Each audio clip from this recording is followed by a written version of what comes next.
What's good, everybody? It's your boy Jason, the blogger rapper here, and what an awesome day for anyone who is an Apple fan.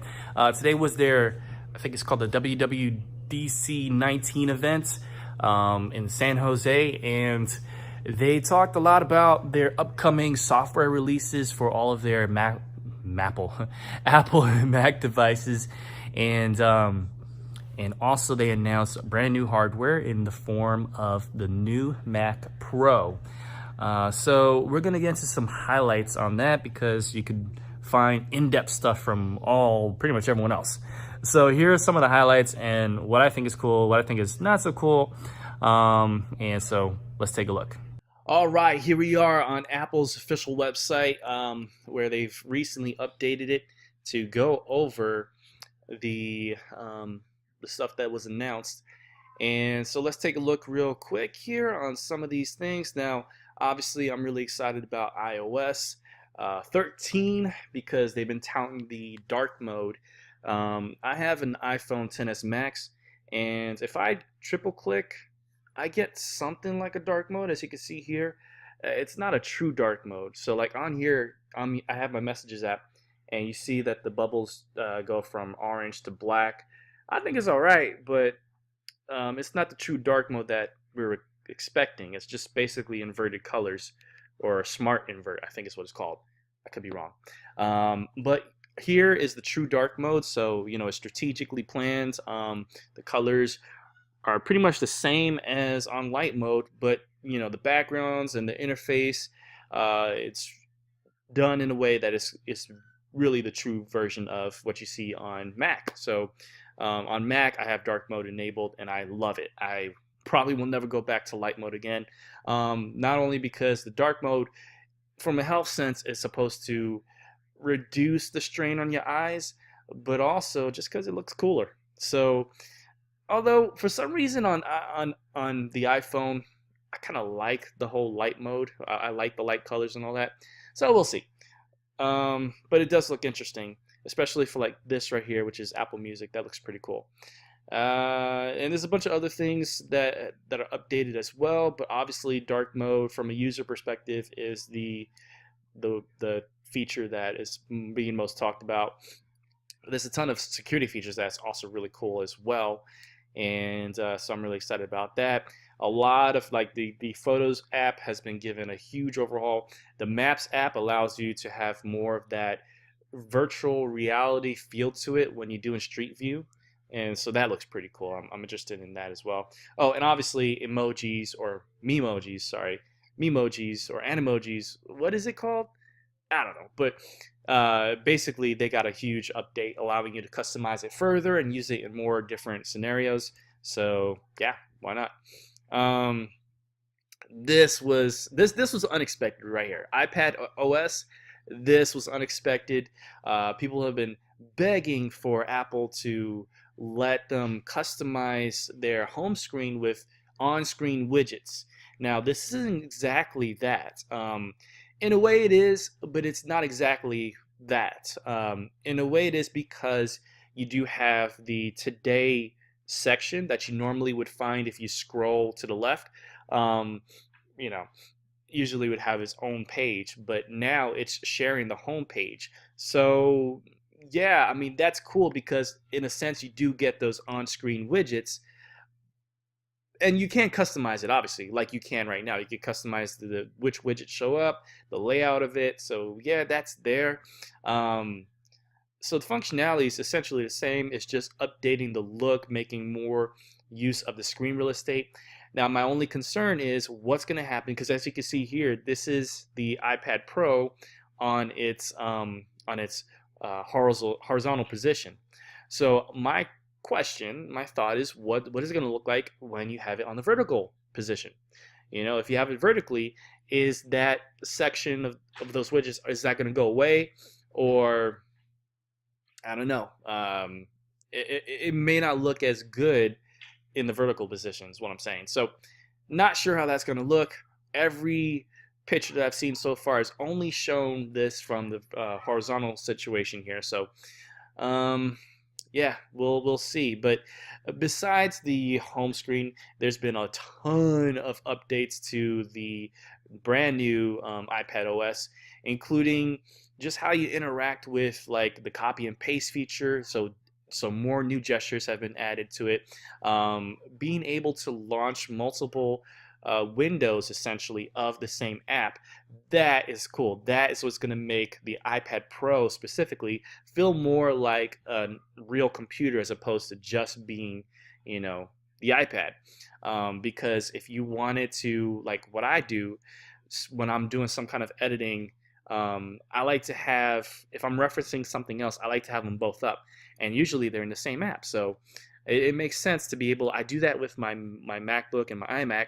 So why not do it for the iPad too? You got tons of screen real estate. Um, and then you can, I think it's called side view or something like that, so you can flip through the different windows of the same app that you have open, and it's got like this little carousel view to it. It's pretty cool, pretty dang cool.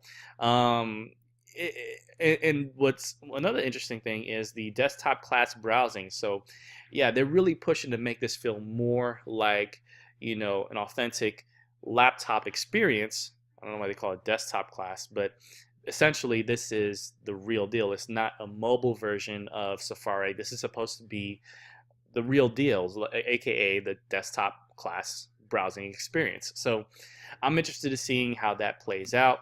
I don't have the Magic Keyboard, the Smart Keyboard, but I do have the iPad Pro, so well, I'll try it out.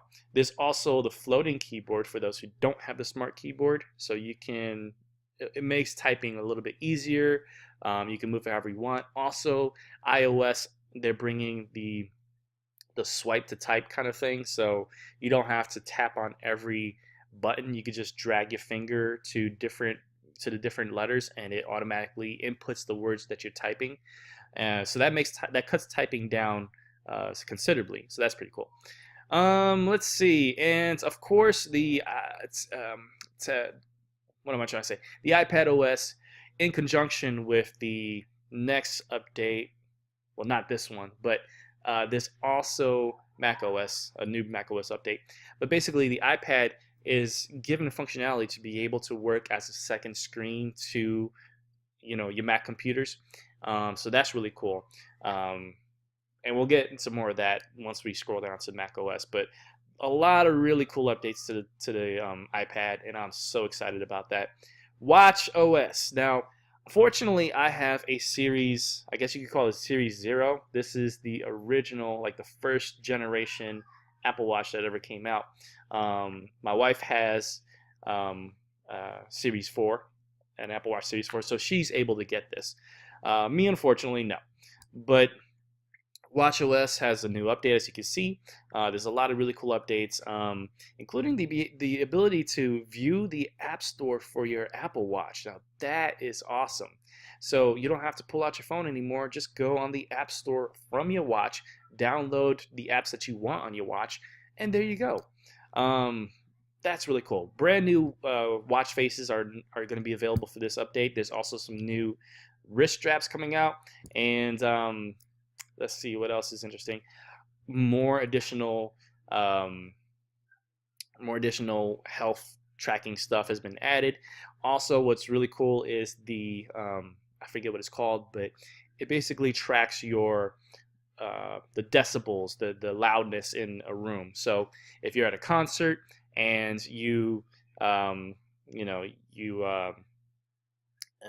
it's getting way too loud, it'll tap you and then tell you that it's getting to a high decibel count, and if you are exposed to that for a certain amount of time, you're prone to the possibility of some hearing damage. So really cool.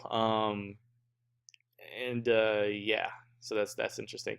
All right, here we are with Mac OS Catalina, the new, I kind of like the Mojave name, so Catalina is like but pretty interesting updates. Basically, I'm going to do a separate video on this, but they are doing away with iTunes. iTunes is dead.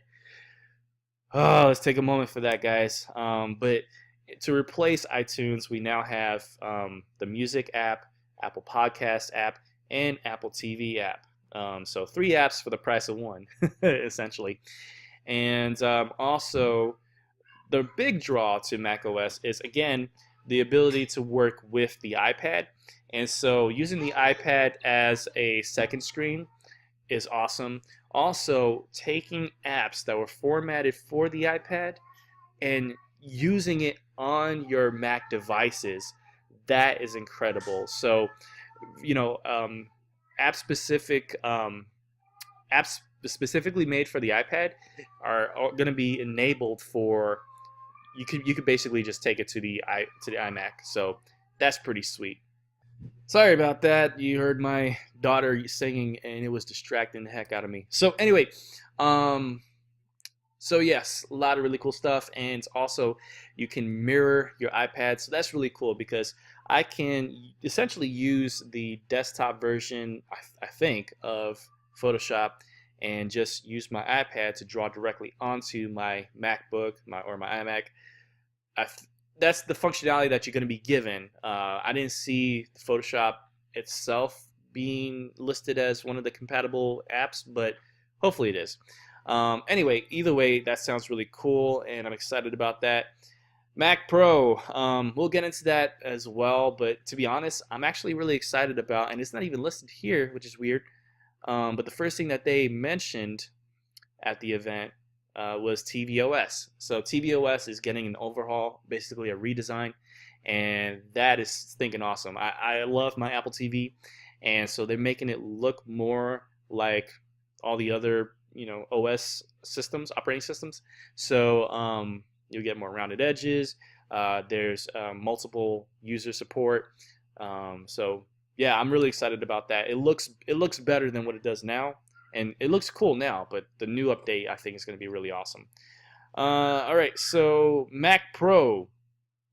I'll probably cover this in another video, but yeah, if you have $5,000, $6,000, $7,000 to spare, yeah, this is a beast. This is a monster, and it's modular, so you can expand it to basically your heart's desire. So yeah, and then you can get this. It comes separate, unfortunately, which this in itself is crazy expensive as well.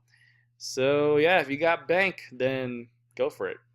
All right, so I've taken up enough time. I'm just gonna end it off here, but let me know what you think.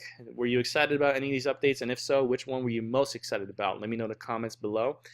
Do me a favor, hit that subscribe button. I give you the thumbs up. Hit that thumbs up button. Then hit the subscribe button. Then hit the bell notifications to be updated on future videos.